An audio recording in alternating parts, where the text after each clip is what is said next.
Now, last check, President Obama was expected to speak in Hampton Roads tomorrow morning at the 94th Fighter Squadron hangar. It is not open to the public. Well, this morning, President Obama became the victim of a theft in the Commonwealth.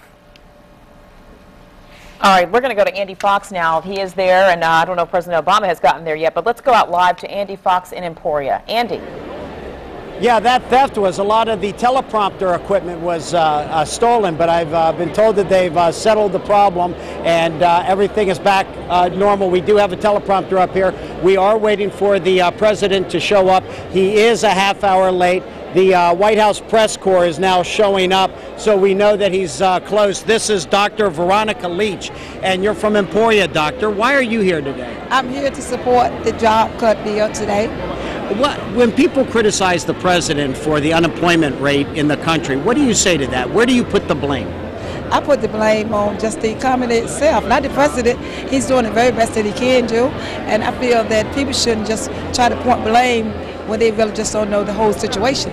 What is your hope about what happens in Washington with the American Jobs Act? I hope that it will go a mighty long ways. Okay, Dr. Veronica Leach, thank you so much. I appreciate it. She's from Emporia. They sold 1,100 tickets. They didn't sell. They gave out 1,100 tickets. And we're somewhere around that, 1,000 to 1,100 people. Let me just give you a real quick lay of the land. We got the podium up here. There was a real big cheer when they brought in the White House symbol of the president there and put it up there. That was like 20 minutes ago, so we're still waiting for him. We understand they'll be coming through the back door over there. Every now and then people will stand up thinking that someone's about to come through that door, but he will certainly be introduced. We have a whole lot of people involved with education. This is home of the Eagles at Greensville County High School, and they're up there on the stage. I know that Delegate Lionel Spruill from Chesapeake is here. We'll be hopefully catching up with him later. We spoke to him. He's very supportive of the president and the American Jobs Act, but of course a lot of people aren't. His whole strategy is to take this to the people, to go to these small towns in North Carolina and Virginia and sell this American Jobs Act. Of course, he won North Carolina and Virginia, and of course he is not doing well in the polls now because of the high unemployment rate. So he's trying to get out his message, trying to send a message to these small towns, telling people that we have to tax the wealthiest Americans in order to pay for getting us out of the recession, getting us more jobs, more teacher jobs, more transportation jobs, more first responder jobs, getting out there and sending out that message.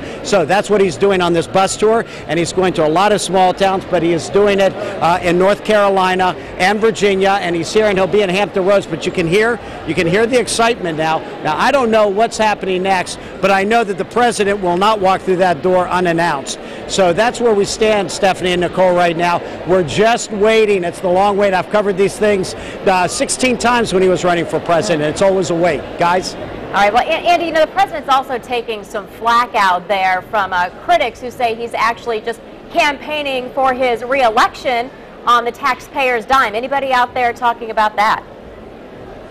Well, we went to the local Lowe's. The Lowe's is actually closing down here in Emporia, and a lot of people are concerned about the unemployment rate. We spoke with one man who's been without a job for over a year. He's finally got a new job, but he gave up his job thinking that it was going to be easy to find a job, and it's not. And he learned that the hard way, and of course he is blaming the Obama administration and the current economic situation for that.